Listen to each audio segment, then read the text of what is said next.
कृष्ण कृष्ण हरे हरे हरे राम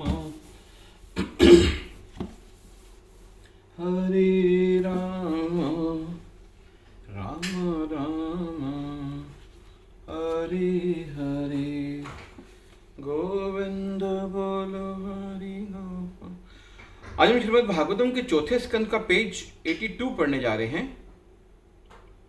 इसलिए ब्रह्मा जी और शिव जी मुझसे भिन्न नहीं हैं और न ही अन्य कोई प्राणी मुझसे भिन्न है। केवल अज्ञानतावश ही लोग मुझे शिव जी अथवा अन्यों से भिन्न देखते हैं। जिस प्रकार कोई भी व्यक्ति सिर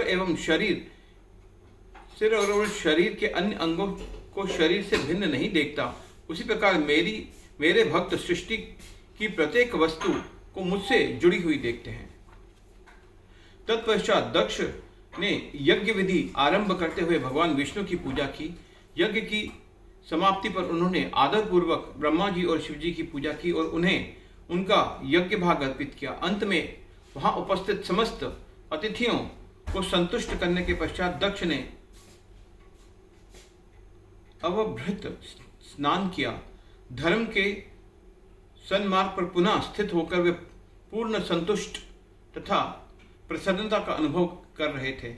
देवताओं ने दक्ष को आशीर्वाद दिया और उनके पुण्य दिन प्रतिदिन बढ़ते रहे और अंत में वे अपने लोकों को लौट आए। शरीर त्यागने के पश्चात सती ने पर्वतराज हिमालय की पत्नी मेनका के गर्भ में जन्म लिया। इस बार उनका नाम हुआ पार्वती।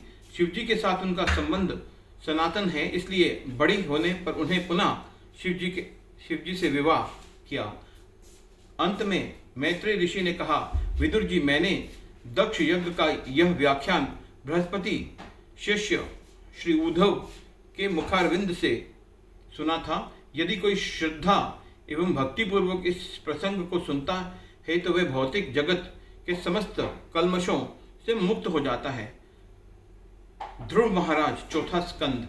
ब्रह्मा जी के कुछ पुत्रों ने नैष्ठिक ब्रह्मचर्य का व्रत लिया था, जैसे चतुष्कुमार, नारद मुनि, ऋभु, त्रिभु, हंस, आरुणि तथा यति।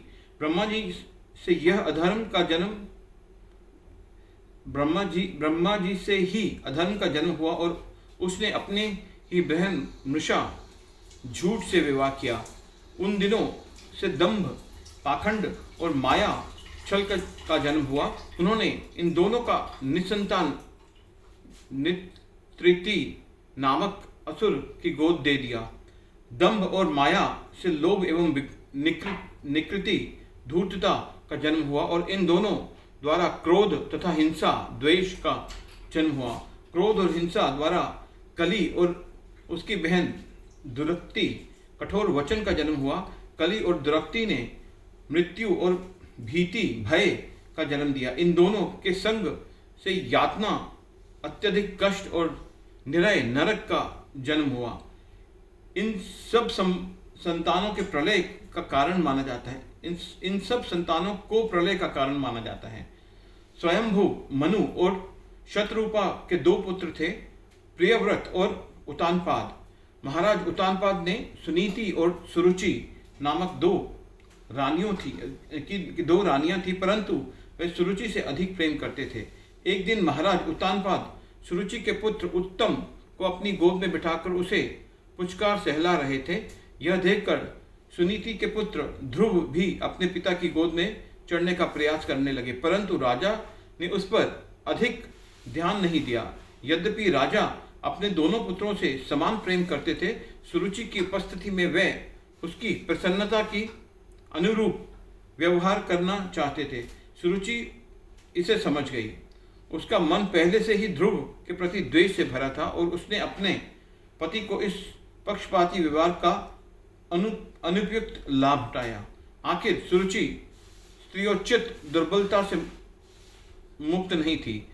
अभिमानवश वह इस प्रकार बोलने लगी जिससे पिता और पुत्र दोनों उसे सुन सकें। हे पुत्र ध्रुव, तुम इस राज सिंहासन अथवा अपने पिता की गोद में बैठने के योग्य नहीं हो। हालांकि तुम भी राजा के ही पुत्र हो, परंतु तुमने मेरे पेट से जन्म नहीं लिया है।